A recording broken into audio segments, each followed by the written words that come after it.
All right, in this example, we are going to use completing the square in order to rewrite the quadratic function in vertex form. I am going to do this in the way that we solved using completing the square, and then you'll see I'll move that k term back over. So what I mean by that is I am going to take x squared plus 4x plus 1 and set it equal to 0. And then I'm going to move this term over. So x squared plus 4x plus something that's going to make the left-hand side a factor that's the same and a perfect square, and then minus 1, and then whatever that's going to be on both sides. All right, remember this piece right here is b over 2 squared, so it just ends up being 4 that we add on both sides. And if I need something that I multiply to 4 and add to 4, that's going to be 2 and 2. So my left-hand side becomes x plus 2 squared equals 3. And then I'm going to move it back to then be in vertex form. So this equation would be the same as x plus 2 squared minus 3. All right, the problem then wants us to graph that equation. So let's go ahead and draw a coordinate grid.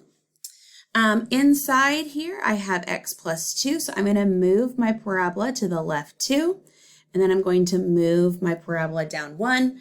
I do have an a of 1, so I'm going to have a parabola that opens up, and the points are going to be the vertex, up 1 over 1 to get my symmetry there, and then I like to say over 2, up 4 for the other ones. Because a is 1, I don't have any weird multipliers or anything like that.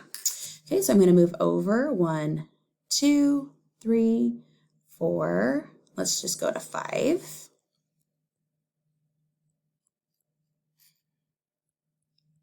And then my vertex needs to be at -2, -3. And then I plot in the rest of my points.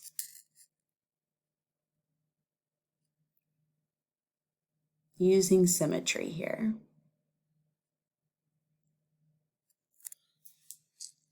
And that is how we will use completing the square to graph an equation, a quadratic equation in vertex form. I do also want to point out that this piece right here, you could use to find the zeros because I let the function be equal to 0 in order to complete the square.